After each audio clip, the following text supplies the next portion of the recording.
Obrigado, Sr. Presidente, Sr. Ministro, Sr. Secretário de Estado, Senhoras e Srs. Deputados.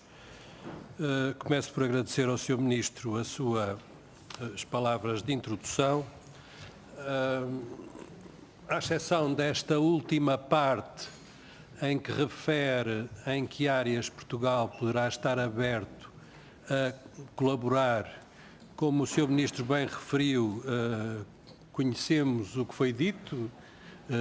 Tem tido desenvolvimento público, as palavras são suas, sabemos os tópicos convocados e, portanto, nós conhecemos as conclusões do Conselho Europeu, nós conhecemos as declarações da alta representante Mogherini, nós reconhecemos as conclusões das várias formações do Conselho, nós conhecemos as conclusões da Assembleia Interparlamentar, em que também participámos em Tallinn na mesma semana do Conselho Informal dos Ministros da Defesa.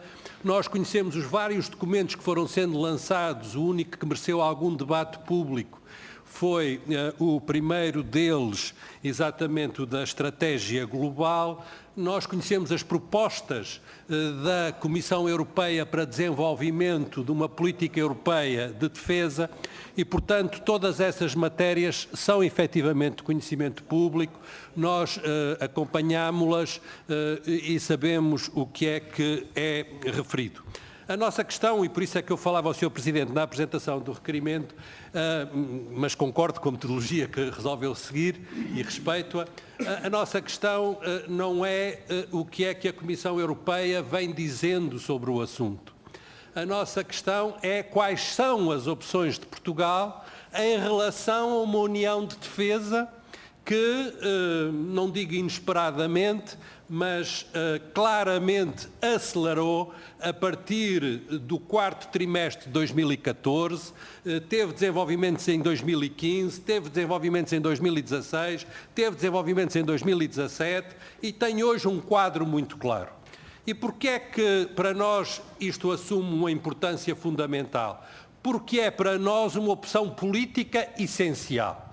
Nós estamos no domínio do núcleo das funções reconhecidamente de soberania dos Estados, que nos tempos que passam obviamente as partilham, mas eu atrevia-me até a equiparar esta opção à opção tomada com a moeda única. A opção tomada com a moeda única foi amplamente discutida e houve uma opção nacional, uma opção de Portugal, uma opção de Estado sobre a matéria e sobre a adesão de Portugal à moeda única. Como se sabe, era também de geometria variável. E agora o que se põe, nomeadamente com a clareza com que é formulado no Conselho Europeu de junho, o que se põe é uma opção por uma União Europeia de Defesa.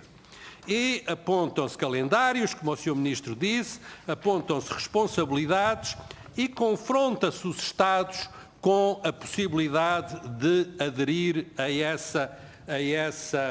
essa União de Defesa. Disse o Sr. Ministro que essa questão tem sido conduzida pela França e pela Alemanha, e, simultaneamente, que há uma série de países, que chegará a 8, que já mostraram empenho nisso. Eu não sei qual é o empenho de Portugal nisso. Não sei se Portugal vai ou não aderir a essa cooperação reforçada, que tem desenvolvimentos notáveis e, ao mesmo tempo que implica saber como é que isso se articula com a nossa participação nas Nações Unidas e na NATO, e não sei, simultaneamente, quais são as abordagens de Portugal. O calendário é extremamente curto, tudo isto seria muito normal se nós estivéssemos aqui a debater o assunto em 2015 ou 2016. Mas nós estamos a debater o assunto no dia 20 de setembro de 2017. Até ao fim deste mês, os Estados-membros têm um prazo para indicar quais são as áreas de cooperação reforçada que entendem que a União Europeia deve dar prioridade. E em outubro deste ano, o Governo de Portugal terá que dizer se quer ou não quer aderir a essa cooperação reforçada.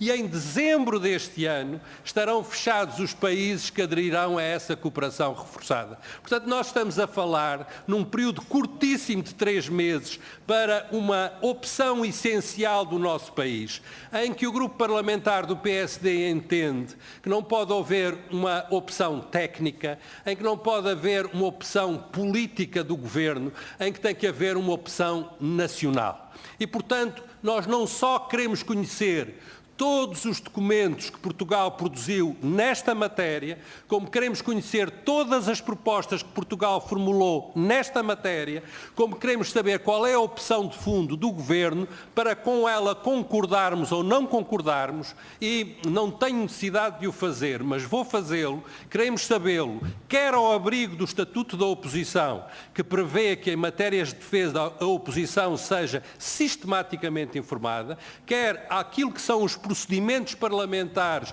e nesta Comissão de Defesa Nacional, quer ao abrigo da legislação que regula a relação entre Portugal e a União Europeia e a informação prévia que deve ser prestada ao Parlamento em matérias relativas à União Europeia.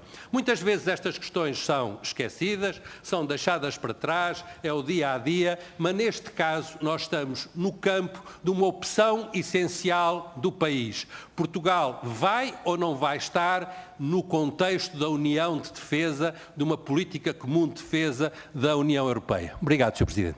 Muito obrigado, Sr. Deputado.